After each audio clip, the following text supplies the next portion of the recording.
Sometimes a vehicle is in a good place, but the automaker wants to tinker and update. It's given a refresh ahead of a full evolution.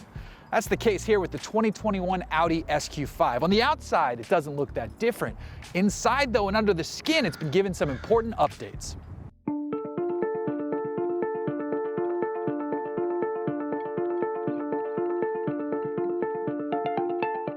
The outside of the SQ5 has been slightly tweaked for 2021. The grille is different, as are the bumpers, and there are new lighting elements like that full strip on the taillights, and Audi has added ultra blue and this stunning district green as available color options.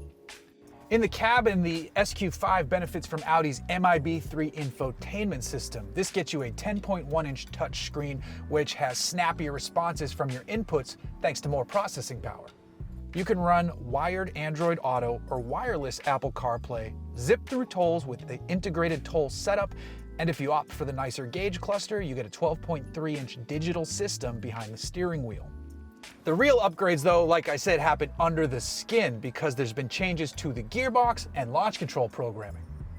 Under the hood is the same 3-liter turbo V6. It makes 349 horsepower and 369 pound-feet of torque. Audi updated some of the gears in its 8-speed automatic so that first through fifth have shorter gear ratios. That means you're pulling harder and the gearbox keeps you better in the power band until you hit the overdrive gears. Now the SQ5 can run from 0 to 60 in just 4.7 seconds.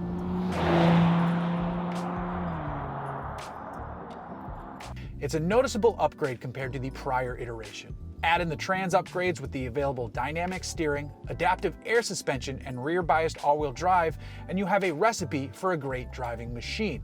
The SQ5 delivers on that front, no question.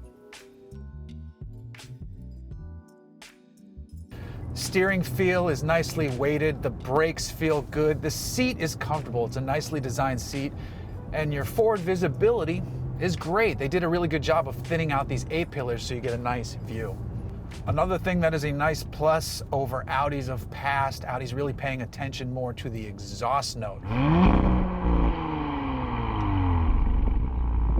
For a while there, it was a bit too muted for my liking, but we're getting some growl, we're getting some grunt, we're getting some really good noise out of Audis currently. Fire up an SQ7 on a cold morning, oh, it barks at you, it growls at you, it does a really good job of letting you know, hey, there's some power, some fun to be had under that hood.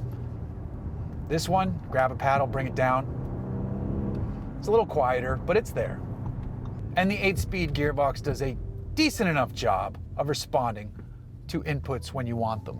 It's not dual clutch quick, but it is quick enough. This is a luxury sports crossover, not a luxury sports car. This is one of those cars that has a great dual-natured personality where on a daily basis it's perfectly comfortable and fine and nice actually to commute. And then at the end of the workday, if you want to take the long way home, the SQ5 is a good choice. Put it into dynamic, let the torque vectoring do its thing, grab a paddle, and have a lot of fun. A little bit of crackling and popping on the throttle overrun.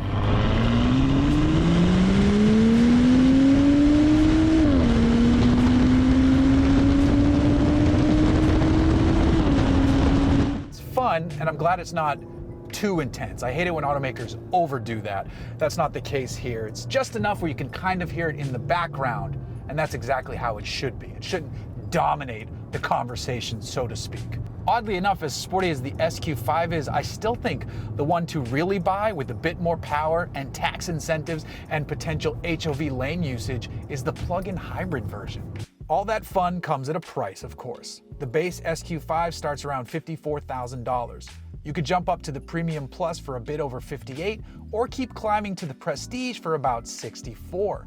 And honestly, it's worth the extra dough here for the 19-speaker Bang & Olufsen sound system, the adaptive steering, head-up display, and adaptive cruise control complete with a slight hands-off driving mode. However, this specific SQ5 as tested is $71,000, which is a bit too much, and at that point, you might as well head to the Porsche dealership to look at a Macan.